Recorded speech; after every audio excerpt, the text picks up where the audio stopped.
ITV Lunchtime News with Lucrezia Millarini. Good afternoon. The latest estimates over the spread of coronavirus in England make for more grim reading and have once again raised the prospect of tougher restrictions spreading further across the country. This lunchtime, new research from the Office for National Statistics has published its latest infection survey, suggesting there were almost latest to enter the highest level of restrictions, Tier 3. And as Sojal Carrier explains, other areas could soon follow too. That's a picture in England. In Scotland, another 1,281 cases have been reported in the last 24 hours and 28 further deaths. Meanwhile, the First Minister in Wales has been talking about what will happen once the firebreak lockdown there ends. Well, Wales correspondent. To discuss lockdowns and all the new restrictions, we can speak now to Dr. Claudia Paoloni, who is president of the Hospital Doctors Union. Dr. Bills are under that they won't get seen for other illnesses as well.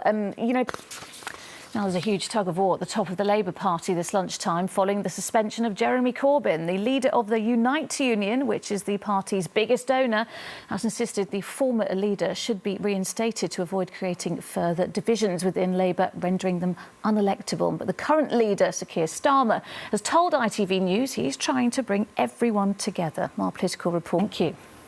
A second person has been arrested in France following yesterday's attack at a church in Nice in which 3 people were killed. Well, some developing news this lunchtime. A powerful earthquake has struck off Turkey's Aegean coast north of the Greek island of Samos. There was no word on casualties, but images from the Turkish city of Izmir showed buildings that had collapsed. Well, correspondent. Still to come. But first to the US, where the election campaign is entering its final weekend, with both candidates ramping up efforts to get their messages heard by voters. One of the central issues for both Donald Trump and Joe Biden is, of course, coronavirus and how best to control the pandemic in America and that all-important vaccine. We should. Forget, Raggy will be joining all our correspondents across the United States on Tuesday night with all the latest developments, reaction and analysis. Here's Tom Bradby with the details. Back here, we've been told staying active is good for us both physically and mentally during the pandemic, and now people with long-term health conditions are being encouraged to do more exercise. One of those involved with the campaign is someone who knows a bit more than most about being active, a former England and Liverpool footballer, Emile Heskey. Well, he's been taken.